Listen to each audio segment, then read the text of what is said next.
Pemirsa, beragam cara telah dilakukan mulai dari adu visi misi, menggandeng sejumlah artis hingga berkeliling ke sejumlah kota. Lalu apakah usaha yang dilakukan para capres-cawapres punya pengaruh signifikan terhadap elektabilitas? Sudah ada pengamat politik dari Universitas Mercu Buana, Heri Budianto, yang akan mengulas masalah ini bersama. Selamat petang, Mas Heri. Apa kabar? Baik, alhamdulillah. Terima kasih sudah datang ke studio kami.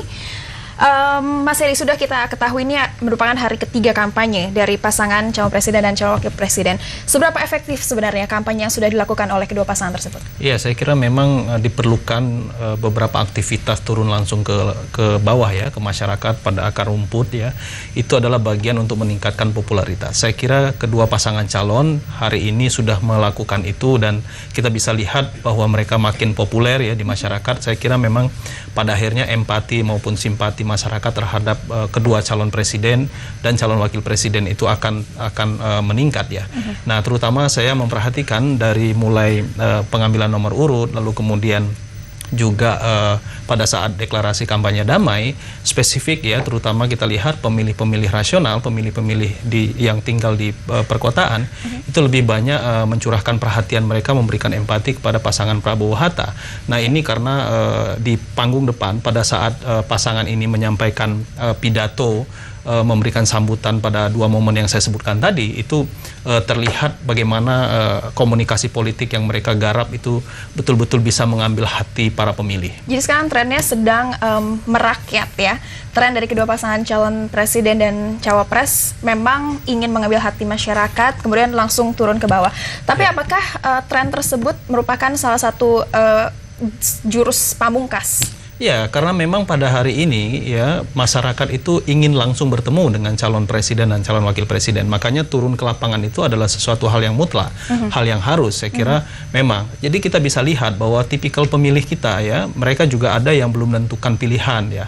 Ada juga yang sudah menentukan pilihan. Nah, saya kira turun ke lapangan itu adalah bagian daripada memperkuat ya, bagaimana kemudian nanti pada saat 9 Juli mereka akan memastikan memilih calon pasangan presiden dan wakil melihat presiden langsung tertentu. Sosok yang selama ini dilihat di layar kaca ya.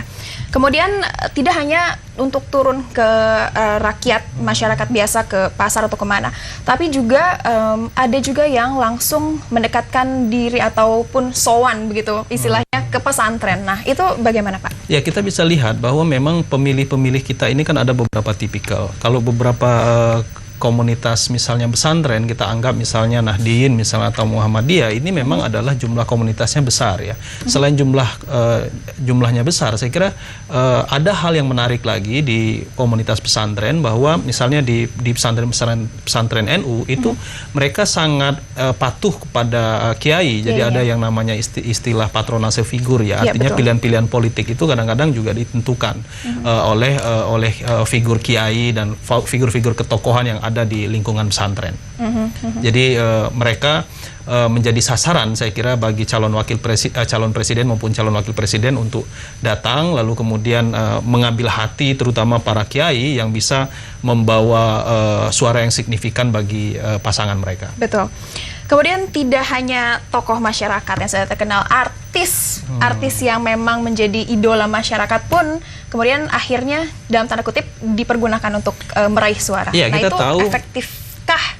Ya, kita tahu bahwa memang artis itu adalah simbol ya, pekerja-pekerja seni itu memiliki banyak masa pengikut, fan dan lain sebagainya. Tapi ada beberapa tipikal artis yang harus kita lihat. Jadi ada kriteria artis-artis yang melegenda. Artis-artis yang melegenda ini tentu memiliki pengikut yang besar. Kita katakan misalnya beberapa artis ya, misalnya Rhoma Irama misalnya ya, Iwan Fals misalnya, atau Slank ya, Ahmad Dhani dan lain sebagainya. Mereka adalah artis-artis atau public figure yang melegenda. Jadi mereka memiliki basis massa yang besar.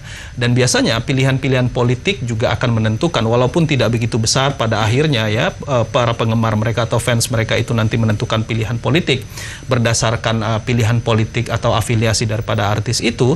Tapi paling tidak saya kira kehadiran artis di salah satu pendukung calon presiden itu akan mampu menyedot perhatian yang besar.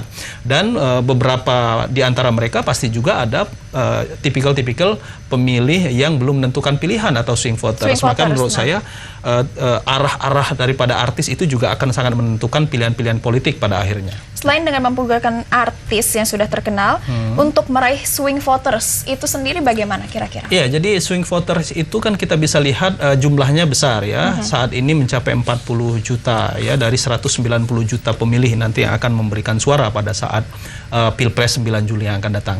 Nah, swing voter ini mereka memang masih melihat ada beberapa kriteria mengapa mereka belum menentukan pilihan. Yang pertama adalah bisa jadi mereka menunggu program visi misi apa yang akan dilakukan oleh presiden dan calon wakil presiden yang terpilih nanti.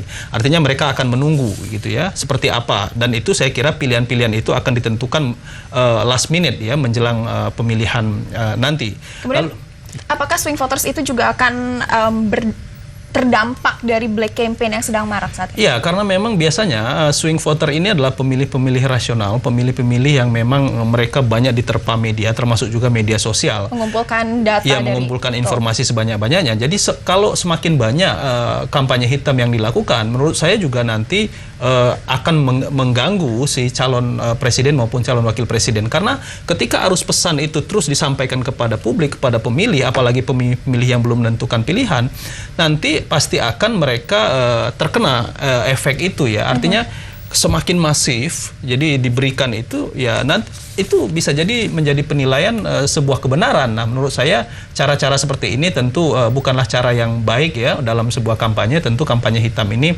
selain melanggar etika juga menurut saya ini adalah pembunuhan karakter, karena ini juga datanya dan faktanya saya kira tidak bisa dipertanggungjawabkan. Iya. Baik, terima kasih Mas Heri atas obrolan singkat kita di sore hari ini. Mudah-mudahan pemilu ini akan berjalan damai dan lancar. Ya, terima kasih.